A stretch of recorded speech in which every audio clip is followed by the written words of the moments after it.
어제장 이슈가 있었던 업종 살펴보는 기업 이슈 시간입니다.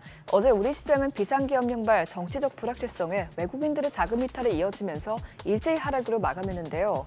오늘은 정치적 리스크에 움직였던 업종들부터 살펴보겠습니다. 전반적으로 시장이 약세를 보였던 가운데 금융주가 비상기업 여파에 직격탄을 맞았습니다.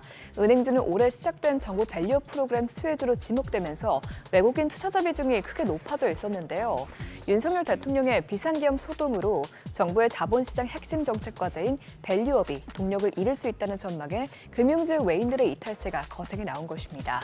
LS증권연구원은 기업 밸류업 프로그램은 윤석열 정부의 주요 정책 과제로 정책 추진의 동력이 돼야 할 법 개정안들이 국회에 계류 중이었던 상황이었다면서 이번 사태로 현 정권의 리더십과 정권 유지 여부에 대해 빨간불이 켜졌다고 분석했습니다.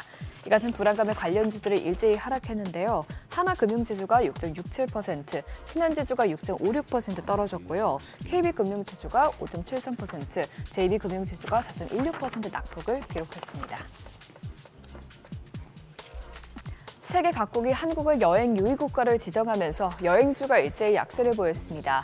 계엄 선포 소식이 국제사회에 빠르게 확산되면서 주요 국가들은 자국민의 안전을 우려해서 한국 여행주의보를 발령하고 있는 모습인데요. 영국 외무부는 현지 당국의 지침을 따르고 정치 시위를 피하라면서 한국 전역에 대한 여행 경보를 발표했습니다. 또 미국 국무부 역시 계엄령 해제 이후에도 상황이 여전히 불안정하다는 판단에 잠재적인 위험에 대해서 경고했습니다. 그러면서 시위 진행 지역은 피하라고 당부한 가운데 주한 미국 대사관은 비자 발급 등 영사 업무를 중단한다고 밝혔습니다.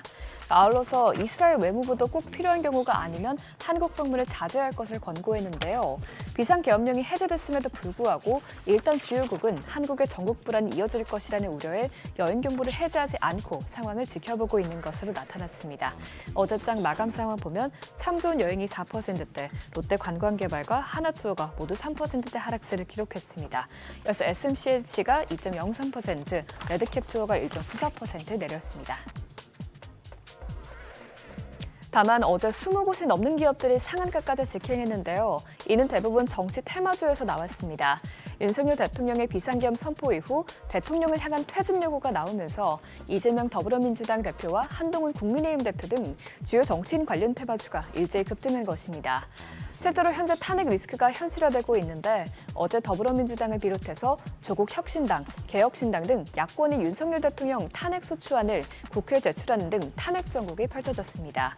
국회법 등 관련 법에 따라 이르면 6일에는 국회 본회의 표결이 이뤄질 전망인데요.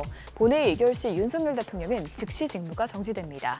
이 같은 정치적인 불안감에 정치 테마주가 줄줄이 상한가를 기록했는데 이재명 대표 관련주인 오리엔트 전공, 수산 INT, 에이텍 모두 상한가에 거래됐고요. 또 한동훈 대표 관련주인 대상홀딩스와 오파스넷이 가격 제한폭을 터치했습니다. 한편 미국의 대중국 반도체 제재를 강화하자 중국이 원재료 수출 제한 수위를 높이면서 대응에 나섰다는 소식에 히토류주가 강세를 보였습니다. 중국 상무부는 미국의 대중 반도체 규제 발표가 나온 지 하루 만에 성명을 내고 갈륨, 게르마늄, 안티몬 등 초경질 재료와 관련된 이중용도 품목의 미국 수출은 원칙적으로 허용되지 않는다면서 특히 흑연 이중용도 품목은 더 엄격하게 통제될 것이라고 밝혔습니다. 이중용도 물품이란 민간 용도는 물론 군사 용도로 사용할 수 있는 상품과 소프트웨어, 기술을 말하는데요.